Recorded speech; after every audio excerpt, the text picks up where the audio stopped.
তাই বের হয়। কোক চাইলে কোক বেরোবে, মানে যেটা মোটামুটি ওদের যা লিস্টের যা জিনিস থাকে এটাকে বলে ফুড ব্যাংক। কি বলা হয়? Food bank. অর্থাৎ ওর মধ্যে বিভিন্ন খাবার দাবার দেওয়া থাকে। ওই কার্ডটা পাস করলে কি কিনবো, সাপোজ আমি একটা কোক কিনবো, ওখানে 10 টাকা লিখলে, কোক লিখলে সঙ্গে কোক নিচে দিয়ে বের হয়ে যায়। তো মজার সিস্টেম না? তো এটা হলো 1994-95 তখনকার কথা। এগুলো একটা কথা। গত পরশুদিন আমি আমার আম্মুকে নিয়ে ইবনে সিনা গিয়েছিলাম ডাক্তার দেখাতে।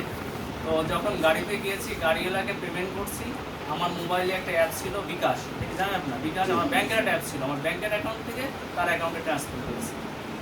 আচ্ছা, এরপর যখন ওষুধ কিনেছি আমার অ্যাকাউন্ট থেকে সেখানে ট্রান্সফার করেছি। যখন রেস্টুরেন্টে বসে খানা খেয়েছি আমার অ্যাকাউন্ট থেকে ট্রান্সফার করেছি।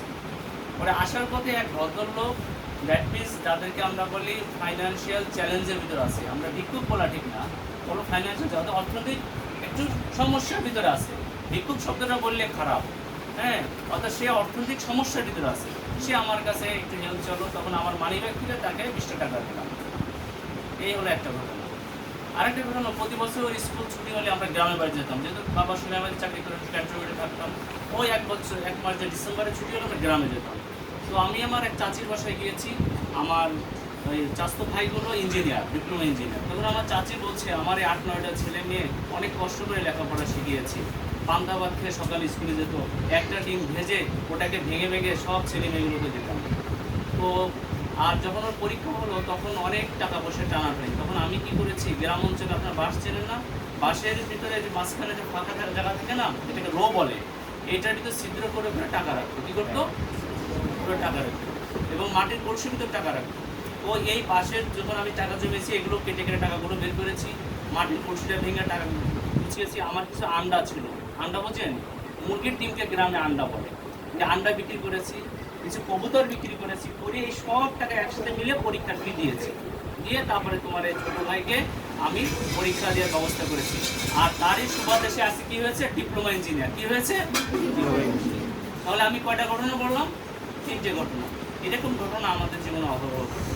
এখন দেখেন এটা কত বছর আগের কথা, আজ থেকে হয়তো 25 থেকে 30 বছর আগের ঘটনা।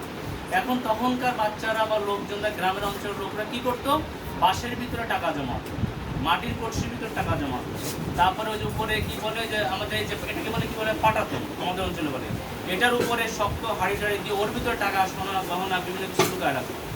এইটাকে আধুনিক নাম হলো ব্যাংক। এর আধুনিক নাম কি? ব্যাংক। এখন দেখেন আপনারা কিন্তু টাকা পান, আপনারা আসার সময় টিফিন টাকা দেন আপনার আব্বু আম্মু, যদিও বা টিফিন আনেন, তারপর আপনাদেরকে যাতায়াতে যদি 5 টাকা লাগে আপনাদের 10 টাকা দেয়। কয় টাকা দেয়? 10 টাকা। আবার যদি একটু কান্নাকাটি বেশি করেন বেশি টাকা দেয়, তাই না? আবার বিভিন্ন অনুষ্ঠানে গেলে আপনার চাচা চাচি মামা ফুফু খালা আপনার যারা রিলেটিভ আছে তারা বিভিন্ন অনুষ্ঠান প্রোগ্রামে আপনাদের টাকা দেয়, টাকা দেয় না? তাহলে দেখেন এই টাকাগুলো নিয়ে আপনারা কী করেন বলেন তো? এই টাকাগুলো নিয়ে হয় আপনারা